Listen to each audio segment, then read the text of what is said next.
ఓం గురుబ్రహ్మ గురుర్విష్ణుః గురుర్దేవో మహేశ్వరః గురు సాక్షాత్ పరబ్రహ్మ తస్మై శ్రీ గురవే నమః. అఖండమండలాకారం వ్యాప్తం యేన చరాచరం తత్పదం దర్శితం యేన తస్మై శ్రీ గురవే నమః.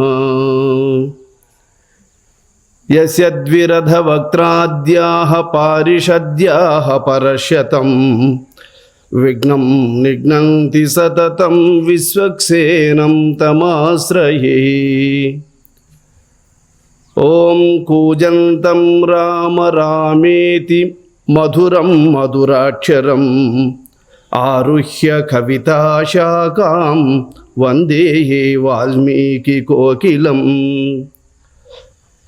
యః పిబన్ సతతం రామచరితామృతసాగరం అతృప్తస్థం మునిం వందే ప్రాచేతసమకల్మషం.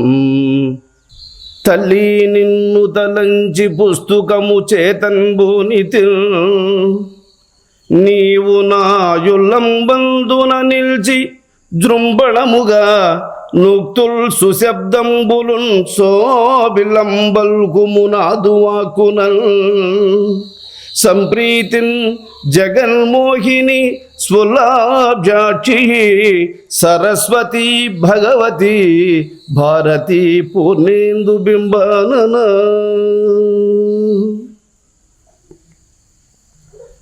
అఖిలాండ కోటి బ్రహ్మాండ నాయకుడు జగద్గురువు సచిదానంద స్వరూపుడు సర్వజ్ఞుడైనటువంటి శ్రీ వశిష్ఠ భగవానుని పాదపద్మములకు శిరస్సాష్టాంగ నమస్సుమాంజలుడు.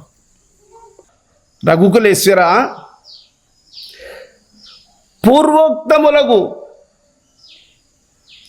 ధర్మములు యోగ విద్యా వైభవోపేతమైనటువంటి మెలకువలు జ్ఞప్తి ఎందున్నాయా?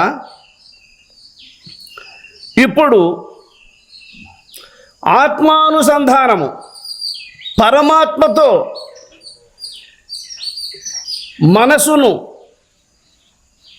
ఐక్యమనర్చే విధానాన్ని ఉపదేశిస్తాను, శ్రద్ధాళువై ఆకర్ణింపుమని హెచ్చరిస్తున్నాడు. సర్వజ్ఞుడైనటువంటి బ్రహ్మవేత్తయగు వశిష్ఠమౌనీంద్రుల వారు ఎదుటుండగా రామచంద్రమూర్తి సూర్యరశ్మి సోకగా పద్మము వికసించినట్లు శ్రీరామచంద్రమూర్తి వర్ణనాతీతమైనటువంటి మహావాక్కులను వినుటకై సంసిద్ధుడై ఉన్నాడు. అప్పుడు వశిష్ఠమౌనీంద్రులు వారు ఇలా అంటున్నారు: స్వభావ మాలోకయతః. ఇప్పుడు ఇది వరకు ఉన్న నీ స్వభావాన్ని మార్చుకుంటివి కదా, ఇక ఆత్మ ఎట్టిదో అట్టి స్వభావము కలవాడవైతివి కదా, ఇక ఆత్మను సాక్షాత్కరించుకోవడానికి ఏకైక మార్గం అదే కుమారా అన్నాడు. స్వభావమాలోకయతః స్వానందమయ సంస్థితే రసాయనమపి స్వాదు రామా ప్రతివిషాయతే. శ్రీరామచంద్ర, ఎప్పుడు ఆత్మను నీవు దర్శించదవో, ఆత్మను దర్శించిన నీ హృదయము ఏ ఆనందమును అనుభవిస్తుందో ఆ ఆనందాన్ని మరులుకున్నటువంటి నీ మనస్సు ఇది వరకు ఏ ఏ విషయాదుల మీద నీకు ఎక్కువ ఇష్టం ఉంటుందో వాటన్నిటినీ విషముతో సమానంగా యావగించుకోగలిగేటువంటి విరక్తి నీకు అప్పుడు కలుగుతుందయ్యా అన్నాడు. ఆత్మసాక్షాత్కారము కలిగిన పిమ్మట ఆ మహదానందాన్ని అనుభవించిన నీ మనస్సు ఆ అనుభూతిలో ఆ మాధుర్యాన్ని ఆస్వాదిస్తూ ఇదివరకు ఇష్టమైనటువంటి ఏ ఏ భోగములను ముఖ్యంగా అనుభవిస్తూ ఉన్నిందో ఇంకా ఇంకా అనుభవించాలని ఏటి మీదైతే ఆసక్తి పెట్టుకుని ఉన్నదో అవి అన్నీ కూడా విషముతో సమానంగా యావగించుకునేస్తుంది నీ మనస్సు. అందుకే భగవద్గీతలో శ్రీకృష్ణ పరమాత్మ ఒక్క మాట అంటాడు, అర్జున, మనస్సు బలీయమైనదే, మొండిదే. సకల ప్రయత్నములు సాధకుడు సాధించడానికి ప్రయత్నించినప్పటికీ వాని ప్రయత్నములకన్నిటికీ అధిగమించి వాణ్ణి పడగొడుతూనే ఉంటుంది. అట్టి మనసు విషయరాగమొకటి వీడకుండిన ఉండు, అది పరముగన్న వదలు పార్థ.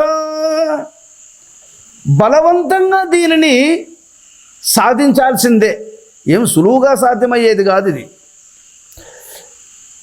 ఏ ఏ విషయాదుల మీద ఎక్కువ ఇష్టం ఉంటుందో, దేనిని వీడు వదలలేకుండా ఉంటాడో వాటిని ఆత్మసాక్షాత్కారము కలిగే అంతవరకు వదలలేడు. వాటిని అంత మొండి అయ్యి, అవి ఏవైనా కావచ్చు, దీన్ని ఒక్కటి ఫలానా అని చెప్పడానికి లేదు. ఒక్కొక్కరికి ఒక్కొక్క దాని మీద ఎక్కువ ఇష్టం ఉంటుంది, దాని నుంచి అతడు బయటపడలేడు. ఆ ఇష్టములు అనేకములు. అదే కదా భరతుడు మృగజన్మం ఎత్తడానికి కారణం సంకల్పమే. ఇలాగ సంకల్పం అనేటువంటిది దేని మీదైతే ఉంటుందో ఆ సంకల్పమే బంధమునకు కారణమైపోతూ ఉన్నది. కనుక సంకల్పములను తగిలించుకొని మనస్సు నీతో యుద్ధం చేస్తూ ఉంటుంది, నీతో పోరాడుతూ ఉంటుంది.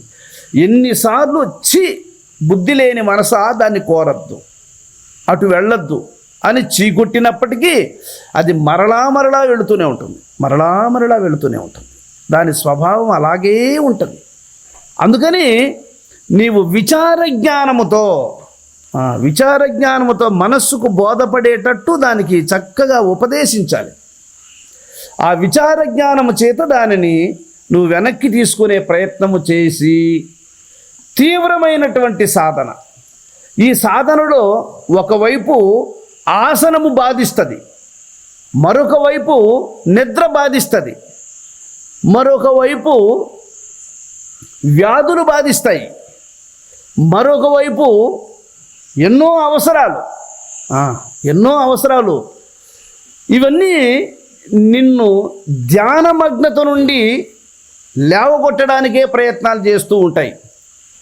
వీటికి అన్నిటికీ భీష్మించి నువ్వు ఏది ఏమైనా సరే బాంచారు వాటికి అన్నిటినీ తెగదించుకొని నువ్వు పద్మాశ్రమనందు కూర్చుని వింటివా, ఇవన్నీ ఎక్కడివక్కడ ఉపశమిస్తాయే కానీ వాటి వల్ల నీకు నష్టము కానీ వాటి వల్ల నీకు ఏ విధమైనటువంటి ప్రమాదము జరగదు.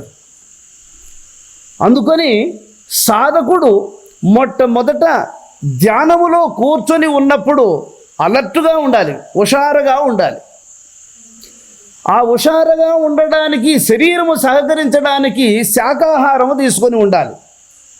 అది న్యాయార్జితమైనది, మితమైనది, సాధ్యమైనంత వరకు ఉడికించినటువంటి ఆహారము కాకుండా ఉడికించకుండా ఉండేటువంటి ఆహారములు అనగా ఫలరసాదులు అనవచ్చు. ఇలాంటి ఆహారమును అవి జీవము గల ఆహారములు. శాకాహారములను ఫలరసాదులను తీసుకున్నప్పుడు మనసు ఉత్తేజితమవుతుంది, ధ్యానమునకు సహకరిస్తుంది. ఎప్పుడు విచార జ్ఞానము చేతనే నీవు నిద్ర లేచినది మొదలు తిరిగి నిద్రించేంత వరకు విచార జ్ఞానము యొక్క సాయుధ్యము నుండి నీ మనస్సు పక్కకు పోకూడదు. ఆ విచార జ్ఞానం అనేటువంటి గురువును వెంట పెట్టుకోవాలి నువ్వు. ఆ విచార జ్ఞానము ఏమి తీర్పునిస్తుందో ఆ సలహా మేరకే నువ్వు నెక్స్ట్ అడుగు వేయవలసి ఉంటుంది. ఇలాగా నీవు నీ మానస ప్రయాణాన్ని విచార జ్ఞానమును ముందుంచుకొని నీవు ప్రయత్నించినట్లయితే నీకెక్కడ అంతరాయములు ఏర్పడే అవకాశం ఉండదు. నీకు యోగములో నిద్ర బాధించేటువంటి సన్నివేశము తొలగిపోతుంది. ఎలాగైతే వేసవి కాలములో మడుగులు ఎట్లా ఇంకిపోతాయో, సూర్యకాంతి చేత మంచు ఎట్లాగైతే ఆరిపోతుందో, అలాగా బ్రహ్మ విచారము ద్వారా మూర్ఖత్వం అనేటువంటి నిద్ర నిన్ను వదిలిపోతుంది. మనస్సుకు నిరుపయోగమైన సంకల్పాలను నీ ముందుంచే స్వభావం అణగిపోతుంది. అరే, మనస్సు ఇంత నిర్మలత్వాన్ని ఎలా పొందిందిరా అనే నువ్వే ఆశ్చర్యపడతావు. నీకెదురుగా కట్టు కదలకుండా నిలబడి బ్రహ్మస్వరూపాన్ని దర్శిస్తూ నిన్ను ఆనంద డోలికలలో ఊపేస్తుంది. ఆనాడు ఈ మనస్సు ఔరా ఇంతటి అద్భుతమైన ఆనందాన్ని హృదయములో ఉంచుకొని ఎక్కడో సుఖముంది, ఏదో అనుభవిస్తేనే నాకు తృప్తి కలుగుతుందని నేను పడిన తిప్పలు, నేను చేసిన పనులు, అరెరే సిగ్గుసేటని మనస్సే తలదించుకుంటుంది. ఇక ఈ నిత్య సుఖమును, ఈ అమితానందమును, ఈ శాశ్వతమైనటువంటి ఈ బ్రహ్మానుభూతి నుండి నేను ఇంకా పక్కకు ఏ క్షణములోన తొలగనింకా అని నిశ్చయానికి వచ్చేస్తుంది. అప్పుడు మనసు బ్రహ్మాకృతిని ధరిస్తుంది. అటువంటి నిశ్చయము చేత మనస్సు ఎప్పుడైతే నిలబడుతుందో అప్పటి నుంచి ప్రారంభమయ్యేదండి ధ్యానం అనేది. ఇది ఉరకలు వేస్తూ ఉన్నంత వరకు దానిని ధ్యానమని చెప్పబడదు. దాన్ని ధ్యానం అనడానికి లేదు. భూమిని దుక్కి చేస్తూ ఉన్నంత వరకు ఇంకా మెదగలేదు, ఇంకా దున్నాలి. దున్నకం ఎప్పుడు పూర్తవుతుందో తర్వాత కదా విత్తనాన్ని మనం సమర్పించుకుంటాం భూమికి.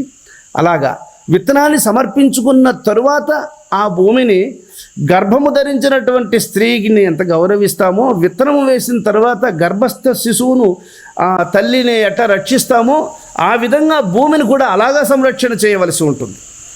అలాగా జ్ఞానోదయం అనేది సాధకునికి ఎప్పుడు మనస్సు అచంచలమైనటువంటి యొక్క స్థితిలో నిలబడగలిగేటువంటి స్థితికి ఎప్పుడు వస్తుందో అప్పటి నుంచి సాధకుడు బ్రహ్మ విద్యలోనికి ప్రవేశిస్తాడు. ఇది బ్రహ్మ విద్య యొక్క సాంప్రదాయం. కాబట్టి మనము ఎంట్రన్స్లో కూడా లేము, ఎక్కడో ఉన్నాం. అసలు మన హృదయాన్ని మన హృదయ క్షేత్రాన్ని కలుపు మొక్కలు తీసేయకుండా ఉన్నటువంటి పొలం ఎలా ఉంటుందో అలా ఉంచుకొని ఉన్నాం. ఎప్పుడు మనం కామాన్ని దాటేది ఎప్పుడు, భేదాన్ని దాటేది ఎప్పుడు, అసూయాది గుణములు నాట్యము చేస్తూ ఉన్నాయే, ఏ ఒక్క చెడు గుణాన్ని కూడా మనస్సు నుంచి తొలగించుకోలేకుండా ఉన్నామే, అసలు ఆ ప్రయత్నమే లేకుండా ఉన్నామే. ఇలాంటి మనకు ఎప్పుడు వివేకం కలుగుతుంది? పరమేశ్వరుడు అందరికీ ఆ జ్ఞానమును అనుగ్రహించునుగాక. ఆ అవకాశాన్ని వినియోగించుకోవాలనేటువంటి శ్రద్ధ అందరిలో ఉదయించునుగాక. నిత్య సుఖము అందించగలిగినటువంటి పరబ్రహ్మము తనయందే ఉన్నదన్న వివేకముతో తనలోనే అన్వేషించి సంతృప్తిని అందుకునేదరుగాక. ఇది వరకు గడిచిన కాలము వలె ఇంక కూడా అలాగా గడపకుండా నిత్యము యోగ నీతితో గడిపెదరుగాక. సంసారమనగా ఇది కేవలము మాయయని కంసారి అయినటువంటి ఆ శ్రీకృష్ణ పరంధాముని పాదపద్మములను ఆశ్రయించెదరుగాక. శ్రీరామచంద్ర దురారాత్మజ్ఞతాయాతి చిత్తేపీ వరతాం గతే ఆలోకలక్ష్మీరభితో మహామేఘయితోత్తితే.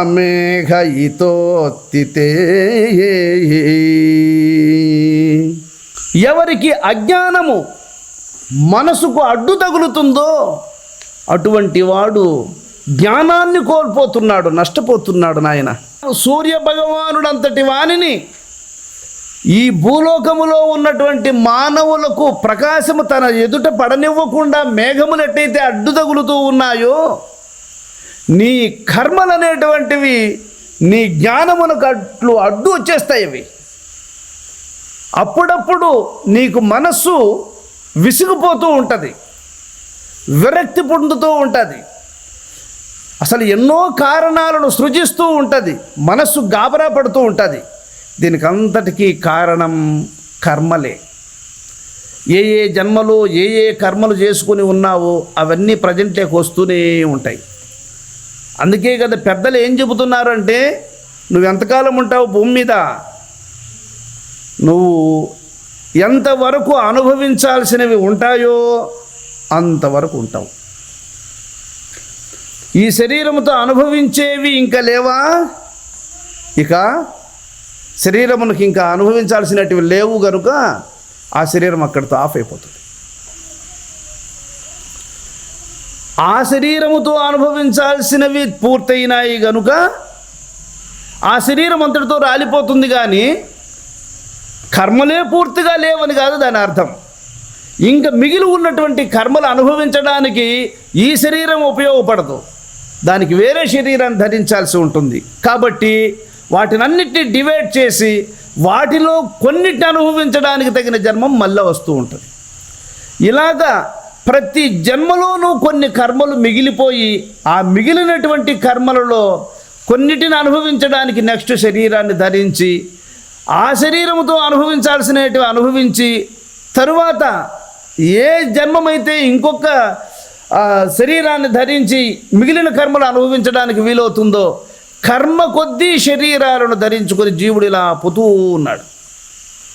ఈ కర్మలు పూర్తయ్యేవి కావు, పూర్తి అవ్వవు. కారణమేమనగా అదంతే.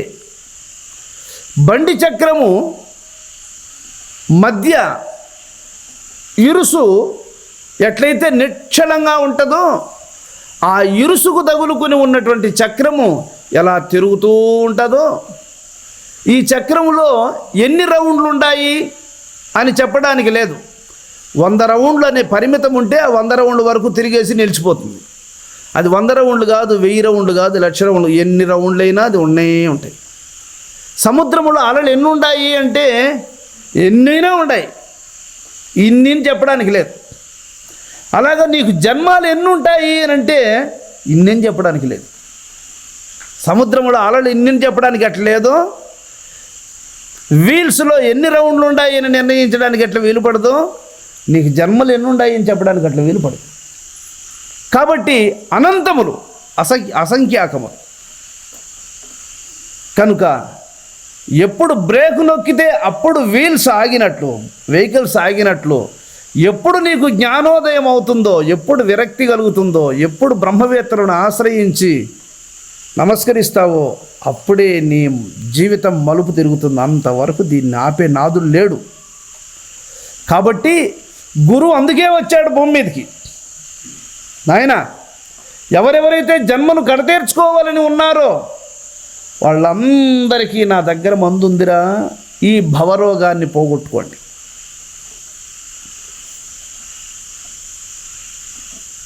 నేను వచ్చింది అందుకే. నాకు ఈ లోకములో కావాల్సింది ఏమీ లేదు. నేను దేనికోసం జీవిస్తున్నాను అంటే అది భగవద్ ఆజ్ఞ ఉండాలి. నేను ఏమి తింటున్నాను, ఏమి తాగుతున్నాను, ఎక్కడున్నాను అనే ఎరుక నాకు లేదు. గరిటె పాయసములో తిరిగినా, పప్పులో తిరిగినా ఆ గరిటెట్టయితే పాయసములో ఉన్న తీపునెట్టు గమనించదో, పప్పులో ఉన్న ఉప్పునెట్టు గమనించదో, ఆ రెండింటినీ కలబెడుతూ ఎట్టయితే ఉందో ఆ విధంగా మీ మధ్య ఇది ఒకటి ఉంది. కానీ ఇది నిజంగా కూడా ఈ లోకములో గల చర్యలతో సంబంధము లేకుండా ఉన్నది. దీన్నే గురుస్వరూపం అంటారు. కాబట్టి నేను మీ ఎదుట ఎందుకున్నాను అంటే ఈశ్వరాజ్ఞ చేత ఆయన ఏమి సంకల్పించి ఉన్నాడో, ఎంతవరకు దీనిని నియమించాలని ఉన్నాడో ఆ జగన్నాథుని యొక్క అనుగ్రహం మేరకు అది జరుగునుగాక. అటువంటి భగవద్ అవతారమును భగవత్ సంకల్పము చేత ఈ లోకములో మన ముందున్నటువంటి యొక్క మహనీయులను మనం దర్శించగలిగే అదృష్టము కలిగినటువంటి ఈ సమయాన్ని మనం వినియోగించుకుంటూ ఇప్పుడు చెప్పినటువంటి ప్రతి ధర్మాన్ని, ప్రతి వాక్యాన్ని మనస్సునందుంచుకొని పరిపూర్ణమైనటువంటి జ్ఞానాన్ని సాధించుట కొరకై మనం ప్రయత్నించాలి. రామ అనాత్మన ఆత్మభావేన దేహమాత్రస్తయాధియ పుత్రధార కుటుంబచ్చై చేతో గచ్చతి పీనత.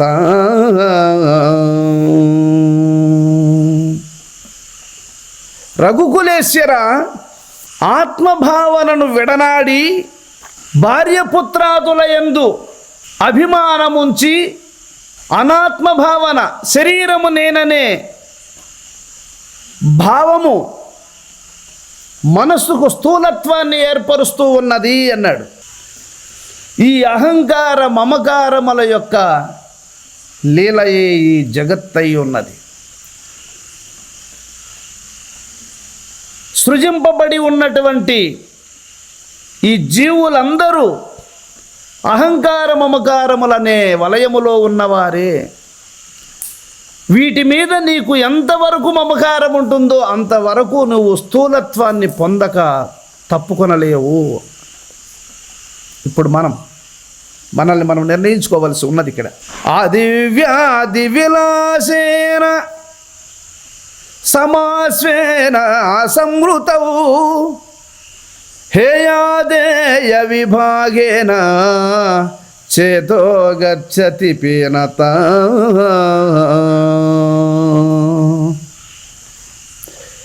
ఎవనికి ఇది వరకు చెప్పిన అహంకార మమకారములు అనే భ్రాంతి చేతస్కుడై ఉంటాడో వానిని మనస్సు ఏం చేస్తుందో తెలుసా? ఓరి మూఢుడా, ఈ మమకారముతో, ఈ భ్రాంతి ద్వారా ఎంతో కాలంగా ఎన్నో దేహములను నాశనము చేసుకుని వచ్చావు. దుఃఖములను దరిగానలేనటువంటి బాధలను ఎన్నిటినో అనుభవించాం. ఈ జన్మలో కూడా మరలా భ్రాంతిమయ జీవితాన్నే గడపనించావా? ఇక నీకు సుఖాన్ని ఇవ్వం మేము, దుఃఖములకు నిన్ను ఎదురుపరుస్తామని మనస్సు తిరగబడుతుందట. మనస్సు తిరగబడి జీవుణ్ణి ఏడ్పించడానికి నానా దుఃఖములకు గురి చేసేస్తుందట. అనగా శ్రీకృష్ణ పరమాత్మ గీతలో అదే చెప్తాడు. మనస్సును ఎవడైతే శాస్త్ర నియమముల ప్రకారము నిగ్రహిస్తాడో అటువంటి వానికి మనస్సు స్నేహితుని వలె సహకరిస్తుంది అన్నాడు. శాస్త్ర ధర్మములను ఉల్లంఘించి ఇచ్ఛానుసారము అశాస్త్రీయ మార్గములో పయనించే వానిని మనసు శత్రువు వలె అవకాశము చూసి వానిని పడగొడుతూ ఉంటుంది అని చెప్పాడు గీతలో. అదే చెప్తూ ఉన్నాడు ఇక్కడ. అనేక దుఃఖములు ఎదురుపడడానికి కారణం మనస్సును ఆత్మోన్ముఖము చేయకపోవటయే. కనుక శ్రీరామచంద్ర స్నేహేన ధనలోభేన లాభేణ మణిమయోషితాం ఆపాత రమణీయేన చేతో గచ్చతి పీనతాం.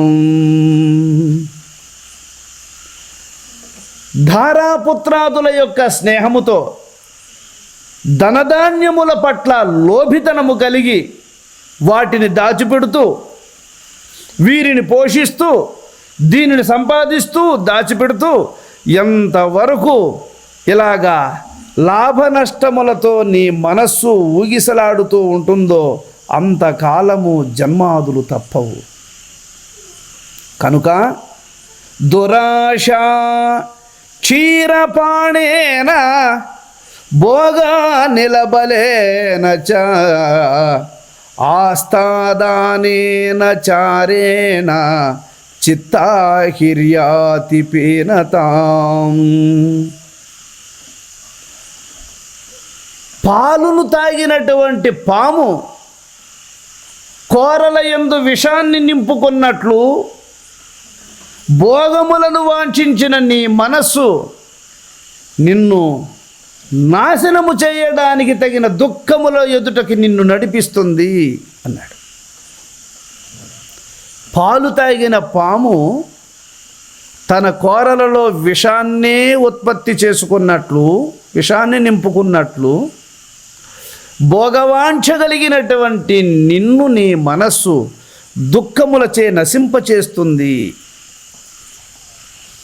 కనుక ఇది వరకు మనము విన్నటువంటి యోగ ధర్మాలను శ్రద్ధగా మనస్సునందుంచుకొని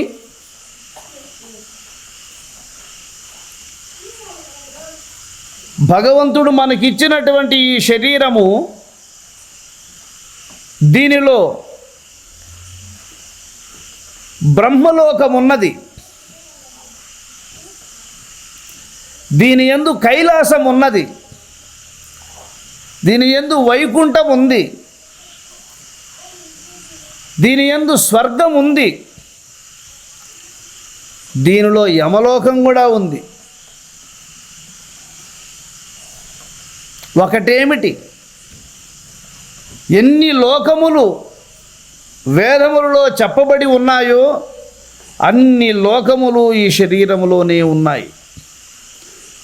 శరీరము నిజానికి ఇది దేవలోకము. శరీరములో లేని దేవతలు లేరు. అటువంటి శరీరాన్ని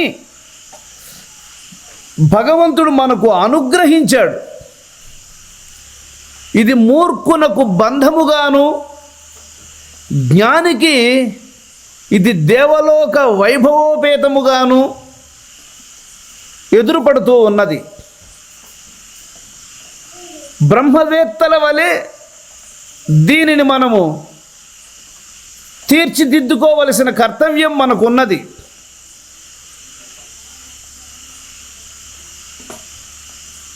పద్మాసనమున కూర్చొని నడుము మెడ నిటారుగా నిలిపినప్పుడు బ్రహ్మరంధ్రము, మోక్షద్వారము తెరవబడుతుంది. అనగా సర్వసాధారణంగా మనం పద్మాసనంలో కూర్చున్నప్పుడు ఎవరికి ఏది సుఖాసనం అనిపిస్తుందో ఆ ఆసనంలో కూర్చోండి, పర్వాలేదు. కానీ ఆ ఆసనంలో కూర్చున్నప్పుడు ఇలాగ కూర్చుంటుంటారు. అంటే శరీరాన్ని అట్లా ఫ్రీగా వదిలేస్తూ ఉంటారు. అలా కాకుండా నిటారుగా కూర్చున్నప్పుడు అది నాడుల మీదకి లేచి నిల్చుంటుంది. అంటే ఒక చైతన్యము లేపి పట్టుకుంటుంది దాన్ని, శరీరాన్ని. ఇప్పుడు నిటారుగా నీలుకొని కూర్చున్నప్పుడు చూడండి మీరు, అలాగా శరీరాన్ని అట్లా లూజ్ వదిలేసి అట్లా వంకరగా కూర్చున్నప్పుడు చూడండి, అప్పుడు అన్నీ ఫ్రెష్ అయిపోతాయి, ఎక్కడివక్కడ అతుక్కునేస్తాయి. ఎప్పుడైతే నిటారుగా కూర్చుంటావో అప్పుడు ఒక దివ్యమైనటువంటి శక్తి నిన్ను లేపి పట్టుకున్నట్లుంటుంది. అంటే ఎప్పుడు నిటారుగా కూర్చుంటావో అప్పుడు మోక్షద్వారము ఓపెన్ అవుతుంది. ఎప్పుడు నడుము వంకర చేసి కూర్చుంటావో అప్పుడు ద్వారము లాక్ అవుతుంది. దీనిని గుర్తించి ఎప్పుడూ పద్మాసనములో నిటారుగా కూర్చునేది అలవాటు చేసుకోవాలి. అరచేతులను ఇలా ఆకాశం వైపుకు తిరిగి ఉండాలి. ఈ చూపుడు వేలునందు జీవనాడి ఉంది గనుక బొటన వ్రేలు యందు పరమాత్మ నాడి సంచరిస్తూ ఉన్నది గనుక ఈ జీవాత్మ పరమాత్మ నాడులు రెండు ఈ రెండు వేళ్లల్లో పయనిస్తున్నాయి గనుక ఈ జీవనాడి గల ఈ చూపుడు వేలును ఇలా పరమాత్మ నాడి ప్రవాహము కలిగినటువంటి బొటన వ్రేలు యొక్క సాయుధ్యమునకు ఇలా వంచి పట్టుకోవాలి. దీన్నే యోగముద్ర అంటారు పెద్దలు. దీనిని ఇలాగా పట్టుకొని ఆసనములో కదలిక లేకుండా ఉత్తరాభిముఖుడై కూర్చోవాలి. ఉత్తరాభిముఖంగా కూర్చొని గురువు నీకు ఉపదేశించినటువంటి తారక మహామంత్రాన్ని మనస్సునకు గుర్తు చెయ్యాలి. మనసా, శరీరము నిశ్చలంగా కూర్చొని ఉన్నప్పటికీ ఏదైతే శరీరాన్ని రక్షించుట కొరకై హృదయము లోపలికి హృదయము వెలుపలికి ఏది సంచారము చేస్తూ ఉన్నదో అది ఏ ఆత్మ. ఆ ఆత్మ ఎక్కడ ఉదయిస్తూ ఉంది అనగా ఆకాశమునందు. ఆకాశము అనగా ఆత్మయే. ఎలాగా తండ్రికి ఉదయించిన వాడు ఆ కులమే, ఆ గోత్రమే, ఆ వంశానికి చెందినవాడు, అతని యొక్క వారసుడు ఎలా అవుతాడో ఆ ఆత్మయందే ఉదయించినటువంటి ఇది కూడా ఆత్మయే. అయితే ఇది ఎందుకు ఉదయిస్తూ ఉంది అంటే, నాకు కావాలని కోరి తెచ్చుకున్నటువంటి దీనిని నీకెంతకాలము అనుభవించాలనే మక్కువ ఉందో అంతకాలము దీన్ని నిలపడం కోసము నీలోనికి ప్రవేశిస్తూ ఉన్నది. అయితే ఇది ధర్మబద్ధమైనటువంటి యొక్క జీవనాన్ని జీవింపజేస్తూ ఉన్నది. కాబట్టి ఆ ఆత్మయే హంసస్వరూపము ధరించి తారక మహామంత్రమని పిలువబడేటువంటి సత్యమై హృదయములోనికి ప్రవేశిస్తూ ఉన్నది. మనసా, ఆ హృదయములోనికి ఏది ప్రవేశిస్తూ ఉన్నదో అది ఆత్మయని గ్రహించు. అది ఏ యొక్క ధ్వనిని ఉచ్చరిస్తూ ఉన్నదో గ్రహించు. ఆ ధ్వనిని నీవు పెదవులను నాలుకను కదలించకుండా మనసా నీవు ఉచ్చరించు. అనగా బ్రహ్మము ఏ వాక్యాన్నైతే ఉచ్చరిస్తూ ఉన్నదో, ధ్వనిస్తూ ఉన్నదో, ధ్వనింపజేస్తూ ఉన్నదో ఆ వాక్యాన్ని, ఆ వాక్యముతో మనస్సు కలుసుకోవాలి. ఇది మీకు ఉపదేశించాను నేను ఆల్రెడీ.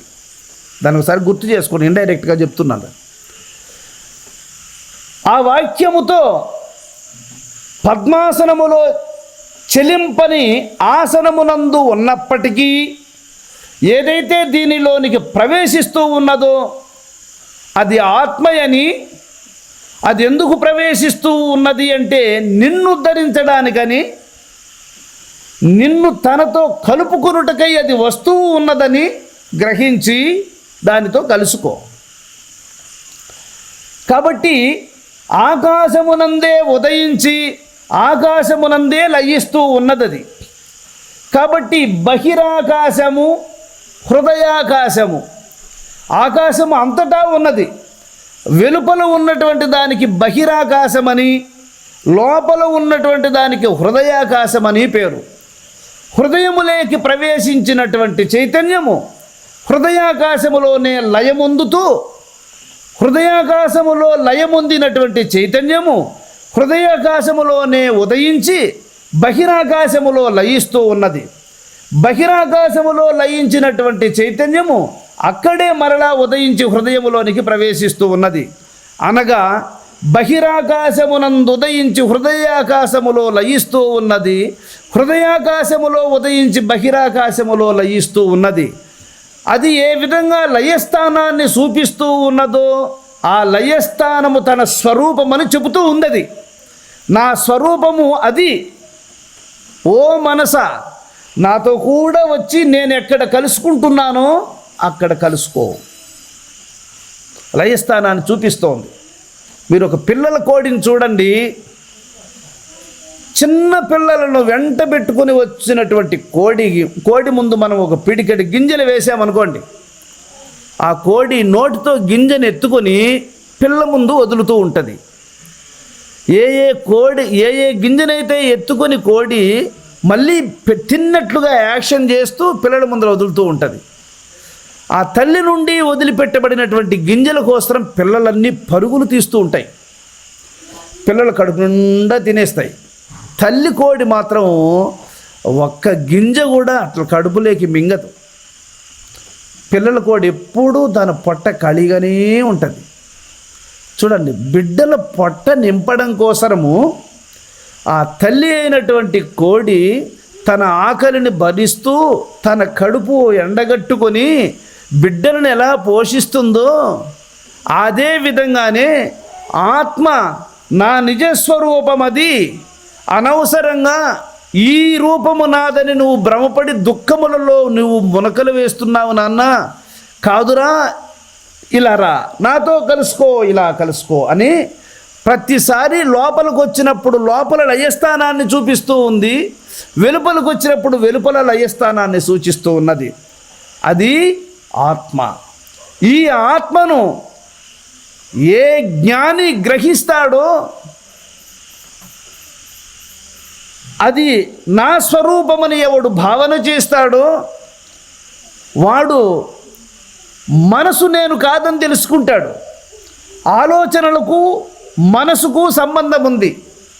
కోరికలయే మనస్సు యొక్క స్వరూపం, కోరికలయే కర్మ యొక్క స్వరూపం, కోరికలయే శరీరం యొక్క స్వరూపం. కాబట్టి కోరికలకు మూలమైన మనస్సు నేను కాదు, కోరికలతో ఏర్పడినటువంటి కర్మ నేను కాదు, కర్మతో ఏర్పడినటువంటి శరీరము నేను కాదు. మొత్తం మీద మనసు కానీ, కోరికలు కానీ, కర్మలు కానీ, కర్మ వల్ల ఏర్పడినటువంటి శరీరము కానీ నేను కాదు. నేను చైతన్యమును, నేను ఆత్మస్వరూపమును అని ఏ జ్ఞాని పెద్దలను సేవించి వారి ద్వారా తెలుసుకొని మనస్సును వీటన్నింటి మీద నుండి ఒక్కసారిగా నేను ఆత్మనని డిసైడ్ అయిపోతాడో వాని ఇవన్నీ జారిపోతాయి, ఇవన్నీ వాడిని వదిలిపోతాయి. ఏకమార్దో తుగడ ఒక్క దెబ్బకు తెగిపోతాయి ఇవన్నీ. అటువంటి మహనీయుడు ఆకాశానికి ఎగురవేసి గాలిపటాన్ని దారముతో లాగుతూ ఉంటాడు ఒక పిల్లవాడు. విధివశాత్తు ఒక్కొక్కసారి ఆ దారం తెగిపోతుంది. ఆ దారం తెగిపోయినట్టయితే అది హాయిగా తనకి ఇష్టం వచ్చినట్లు వెళ్ళిపోతున్నది. ఆ దారము తెగకుండా ఉన్నంతసేపు అది ఎంత ఎత్తులో ఉన్నా వీడు దాన్ని అట్లా ఆడించే కొద్దీ అది ఆడుతూనే ఉంటుంది. అది ఎప్పుడైతే ఆ దారం తెగిపోతుందో మధ్యలో ఇంకా దాన్ని వీడేం చేయలేడు. వీని పరిధి దాటిపోతుంది. అది దాని ఇష్టం వచ్చినట్టు అది పయనించేస్తుంది. ఆ విధంగా ఎవడు వివేకము ద్వారా తెలుసుకొని మనస్సులో నేను ఆత్మయే కానీ దేహమును కాదు, మనస్సును కాదు, సంకల్పములు కాదు, ఇంద్రియములు కాదు, కర్మలు నాకు సంబంధమే లేదని ఎవడు ప్రసన్న చిత్తుడవుతాడో వాడిని ఒక్క దెబ్బతో వదిలిపోతాయి ఇవన్నీ అన్నాడు. ప్రశాంతంగా ఇంత సూక్ష్మం అండి. మనస్సును అలా సంస్కరించుకోవాలి. అలా సంస్కరించుకున్నప్పుడు మోక్షం అంటే బంధము నుండి విడుబడడం. బంధం అనగా ఏది? ఇందాక చెప్పుకున్న భ్రాంతి. నీకు దేని మీద భ్రాంతి? ఇదివరకు జరిగినటువంటి ప్రవచనములో వశిష్ఠ మౌనీంద్రుల వారు ఒక్క మాట అంటాడు, నాయన రామచంద్ర, ఆసక్తి ఉన్నవాని వలె ఉండు, లోపల ఆసక్తి లేకుండా ఉండు అన్నాడు. శరీరాన్ని ధరించుకొని వచ్చావుగా మరి, కాబట్టి వీళ్ళ మధ్యలో నువ్వు కొంతకాలము దీనికి ఆయుష్ ఉన్నంత వరకు వీళ్ళ మధ్యలో మెలగాలి కదా. మరి ఎలా మెలుగుతావు అంటే నీవు చేయవలసినటువంటి పనులన్నీ శ్రద్ధతో ఆచరించు, కానీ దేని మీద మమకారం పెట్టుకోకుండా ఉండు. అందరినీ పలుకరించు, కానీ ఎవ్వరితోనూ మమత్వం పెంచుకోకుండా ఉండు. అన్ని కార్యములు చెయ్యి, దేనివల్ల కలిగే లాభ నష్టాలతో సంబంధం లేకుండా ఉండు. ఇట్లా ఉండి నీవు యోగ విద్యను అందుకొని శాశ్వత ఆనందాన్ని అనుభవించు, శేష జీవితాన్ని ఇలా గడుపని ఆజ్ఞాపిస్తాడు. కాబట్టి మనం కూడా ఇలాంటి నేర్పును జ్ఞాపకమునందుంచుకొని మనసును లేవనెత్తుకోవాలి. దిగాలు పడిపోయినటువంటి మనస్సును మీకు ఒక విషయం చెప్తా, ధనము చాలా విలువైంది, ధనం అన్నిటికీ అవసరం. ధనం మూలం మిదం జగత్. ధనం ఉంటేనే ఏ వస్తువునైనా కొనుగోలు చేయగలం, ఏ అవసరాన్నైనా తీర్చుకోగలం. అటువంటి ధనం ఆడబెడితే ఆడు ఉంటుందే కానీ, అయ్యో వీడు మర్చిపోయాడే, పోనీలే నేనే పోయి పెట్లో దూరుకుందామని దాన్ని ఇచ్చగా అది పెట్టలేక వస్తూ ఉందా, దాన్ని ఇచ్చగా అదే లోపలికి పోయి బేగం వేసుకుంటూ ఉందా లేదే. నువ్వు భద్రపరుచుకుంటేనే నీకు ఒకనాటికి అది ఉపయోగపడుతోంది. అలాగా నీ మనసును నువ్వు కాపాడుకుంటేనే ఆ మనసు ద్వారా నీకు సుఖం లభిస్తుంది. ఆ ధనాన్ని నాడు వారేసావు అనుకోండి, దాన్ని భద్రపరచకుండా దాన్ని ఇంకొకడు అపహరించుకొని వెళ్ళిపోయాడు అనుకోండి, నష్టపోయినటువంటి నీకు నిత్యవసరాలకు ధనము నీకు లేకపోవడం చేత కరువైపోతుంది, దరిద్రము సంభవిస్తుంది కదా. కాబట్టి ధనాన్ని పోగొట్టుకున్నటువంటి వాడు ఎలా దిగాలు పడతాడో, మనస్సును కూడా అలా పోగొట్టుకున్నటువంటి వాడు సుఖాన్ని పొందలేడు. మనసునకు కూడా భద్రత అంత అవసరం. మనసును ధనాన్ని రక్షించుకున్నట్టు మనసును రక్షించుకోవాలి. ధనాన్ని రక్షించుకుంటే అది ఎట్లా నిత్యవసరాలకు ఉపయోగపడుతుందో, మనసును అలా కాపాడుకుంటే నీకు నిత్య సుఖానికి అది మూలమవుతుంది. కనుక మనస్సును కాపాడుకోవాలి. మనస్సు ఎప్పుడు ఆత్మకు చేరువయందే ఉంచుకోవాలి. మనసుకు కరిగే స్వభావం ఉంది. కర్పూరమునకు అగ్ని స్పర్శ వల్ల కరిగే స్వభావం ఎట్టయితే ఉందో, ఉప్పుకు, బెల్లమునకు, చక్కెరకు నీటిని స్పర్శ ద్వారా కరిగే స్వభావం ఎట్లయితే ఉందో, మనసుకు ఆత్మను స్పర్శించగానే కరిగే స్వభావం మనసుకుంది. ఉప్పు కరిగినట్టు, బెల్లము కరిగినట్లు, కర్పూరము కరిగినట్లు మనసు ఆత్మ యొక్క సాయుధ్యములో కలిసి ఉప్పు నీరైపోయినట్లు, కర్పూరం అగ్నిగా మారిపోయినట్లు మనసు బ్రహ్మాకృతిని ధరిస్తుంది. మోక్షం అదే. రాళ్ళను నీళ్ళల్లో వేయండి, గులకరాళ్ళు 4 తెచ్చి, ఉప్పు రాళ్ళులాగా. రాళ్ళు కరుగుతాయేమో, కరగవు. నీ మనస్సు ఎక్కడా కరగదు, ఒక్క ఆత్మతో తప్ప. అది దేంతో మీట్ అవ్వదు, దేంతో కలుసుకోదు, ఒక ఆత్మతో తప్ప. అందుకని ఆత్మనే గురువు మనకు ఉపదేశించారు కనుక దీన్నే పరమోపదేశమని. మహనీయులందరూ పోయింది ఇదే. ప్రతి నిత్యము ధ్యానము తప్పనిసరిగా విధిగా అనుసరించాలి. అప్పుడే మీరు ఆశ్రమానికి వచ్చినందుకు సార్థకతను పొందగలుగుతారు. జిజ్ఞాసాపరులై రండి. మహావాక్యాలను ఎప్పుడెప్పుడు వినేమా అనే ఆతురతతో రండి. విన్న వాక్యాలను అన్నిటినీ భద్రపరుచుకొని వెళ్ళండి. ఇంటికి వెళ్ళినటువంటి మీరు ఒక చేత్తో కుటుంబ కార్యాలను, ఇంకొక చేత్తో భగవంతుని పాదం పట్టుకోండి. సమయము దొరికినప్పుడు 2 చేతులతో భగవంతుని పాదం పట్టుకోండి. ఒక చేత్తో ఎప్పుడూ భగవంతుని పాదాన్ని వదిలిపెట్టనే కూడదు. ఒక చేత్తో భగవంతుని పాదం పట్టుకొని ఇంకొక చేత్తో కుటుంబ కార్యాలను చేస్తూ, ఆ కుటుంబ కార్యాల్లో విరామము దొరికిందనుకో, ఈ చేతిని కూడా స్వామి పాదం దగ్గరికి తీసుకొచ్చి 2 చేతులతో పాదం పట్టుకోమని చెప్తారు మహానుభావులు.